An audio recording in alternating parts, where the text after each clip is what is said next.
actors that played 2 Marvel characters. Alright, so we got Chris Evans. He played Human Torch in Fantastic Four and Captain America in the MCU. He did a fantastic job as both, to be honest, but I'm gonna have to give it to Cap. Alright, Michael B. Jordan. He also played Human Torch, and he played Killmonger in Black Panther. He wasn't a great Human Torch, but he was a pretty solid villain in Black Panther, so I'm gonna pick that. Okay, we got Oscar Isaac, who played Apocalypse in X-Men and Moon Knight in the MCU. He was a pretty lackluster Apocalypse, but he did great as Moon Knight. He also played Miguel O'Hara in Spider-Verse. I'm gonna have to go Moon Knight, though. Josh Brolin played Cable and Deadpool and Thanos in the MCU. He was amazing in both, honestly, but every line out of Thanos is so quotable. The hardest choices require the strongest wills. It's too iconic. I have to go Thanos. All right, Robert Downey Jr. He's obviously Iron Man in the MCU, but he will be playing Doctor Doom in the future. I can't even imagine how that's gonna go. We saw a little bit in Fantastic Four, but I think he'll do all right. Just never go full All right, we got Laurence Fishburne. He played the Silver Surfer in Fantastic Four, and he played Dr. Bill Foster in Ant-Man. I honestly have a really soft spot for that Rise of the Silver Surfer movie. His character in Ant-Man was pretty good too, but I'm gonna give this the Silver Surfer. Okay, Jon Favreau. He played Foggy Nelson in Daredevil, and he played Happy Hogan in the MCU. He did okay in Daredevil, but I really like his character in the MCU. It's always like in small but good roles, like in Iron Man and Spider-Man and Deadpool, so I'm going Happy Hogan. All right, Ebon Moss-Bachrach. He played David Lieberman or Micro in The Punisher, and he played The Thing in Fantastic Four. He did okay as Micro. I don't really remember much from it, and he did pretty solid as The Thing in Fantastic Four, so I'm gonna go with The Thing. Okay, we got Aaron Taylor Johnson. He played Quicksilver in Age of Ultron, and he played Kraven in Kraven the Hunter. I swear, Quicksilver says the same line like 4 times. You didn't see that coming. He was okay, though. And his Kraven was okay, too, but it's a pretty bad movie. This is tough,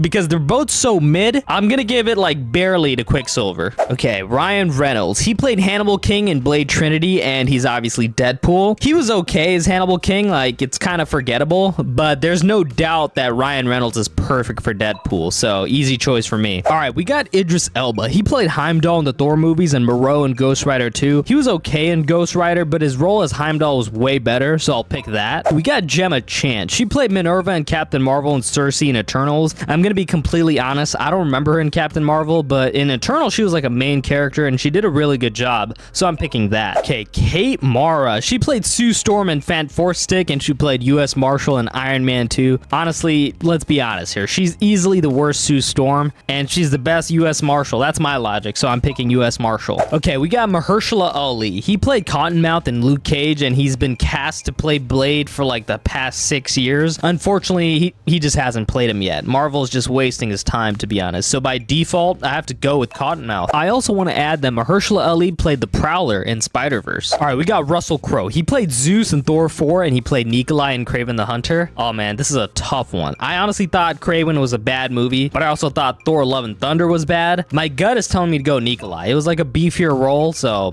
I'm picking that. All right, we got Brian Tyree Henry. He played Jefferson Davis in Spider-Verse, and he played Fastus in Eternals. Honestly, I can't remember much from his Eternals role. I remember he was like chill and pretty sarcastic, but I really like Spider-Verse, and he's such an integral character to the movie, so I'm going Davis. Okay, we got Corey Stoll. So Corey played Yellow Jacket in Ant-Man, as well as MODOK in Ant-Man 3. Well, this is a pretty easy one. His MODOK was a joke and had like 0 aura, and I really like Yellow Jacket in Ant-Man 1. It's super underrated, so I'm going Yellow Jacket. So we got Michelle Yeoh. She played Alita Ogard in Guardians 2 and Ying-Nan in Shang-Chi. Again, I don't really remember her in Guardians 2, but she did a really good job in Shang-Chi. I really liked her fight scenes, so I'm gonna pick that. Okay, we got Evan Peters. He played Quicksilver in X-Men and Ralph Boner in WandaVision. I remember how crazy the internet went when they saw Evan in WandaVision. Unfortunately, it was Marvel doing a cop-out, and I really like Quicksilver's. His slow-mo scenes in Days of Future Past and Apocalypse were legendary, so I'm picking that. All right, we got Haley Steinfeld. She played Spider-Woman in Spider-Verse and Kate Bishop in Hawkeye. She did a great job as both. Honestly, her Spider-Woman is pretty amazing, but I feel like her Kate Bishop needs more time to cook, so I'm going Spider-Woman. All right, so we got Zoe Kravitz. She played Angel in X-Men and Mary Jane in Spider-Verse. These are both pretty small roles, but I think I'm gonna pick Angel because that scene where everyone is showing their powers was really cool. Okay, we got Kathryn Hahn. She played Agatha Harkness in the MCU and Olivia Octavius in Spider-Verse. Her Agatha in WandaVision and Agatha All Along was really good. She was also really good in the brief time she was Across the Spider-Verse, but I'm gonna go with Agatha. All right, we got Karan Soni. He played Dopinder in Deadpool and Spider-Man Across the Spider-Verse. I've literally met him a couple times, and honestly, these are both really good roles. Dopinder was insanely funny, but I'm gonna give this to Spider-Man because having an Indian Spider-Man is super dope. Okay, we got Daniel Kaluuya. He played W'Kabi in Black Panther and Hobie Brown in Across the Spider-Verse. This is a super easy one for me. I really didn't like W'Kabi in Black Panther that much, but Hobie was super dope in Spider-Verse, especially when he kept instigating Miles. I'm going Hobie. All right, we got Nicolas Cage. He played Ghost Rider and Spider-Man Noir in Spider-Verse. His Ghost Rider movies are honestly underrated. Spider-Man Noir was great too. I think he's getting his own show, but I'm going Ghost Rider because I love 2000 nostalgia. Okay, we got Ben Foster. He played Dave in The Punisher and Angel in X-Men. I can't remember Dave in The Punisher, but I remember Angel's bathroom scene in X-Men Last Stand, so I'm gonna pick Angel. Okay, we got Rebecca Romaine. She played Joan in The Punisher and Mystique in X-Men. She had a small role in The Punisher, but she played an amazing Mystique, and I'm pretty sure she's back for Doomsday, so I gotta go Mystique. Okay, we got Chiwetel Ejiofor. He played Mordo in Doctor Strange and General Strickland in Venom: The Last Dance. His Mordo was really good in Doctor Strange. I honestly wish we got more, and yeah, Venom 3 is like pretty mid, so I'm gonna go Mordo. All right, Liev Schreiber. He played Sabretooth in X-Men Origins Wolverine and Kingpin in Spider-Verse. Sabretooth was a solid villain in X-Men Origins, even though it wasn't the best movie. So was Kingpin in Spider-Verse. My logic is that he was the best Sabretooth, but he wasn't the best Kingpin, so I'm gonna go Sabretooth. All right, Stan Lee. Finally, we got the man, the myth, the legend. Marvel would be nothing without him. There are so many movies to choose from, but I'll say my favorite cameos are between Spider-Man 3 and Deadpool 1. Deadpool's one of the funniest, but in Spider-Man 3, it was really heartfelt. I guess one person can make a difference. So I'm picking that. If you guys like this video, make sure to subscribe.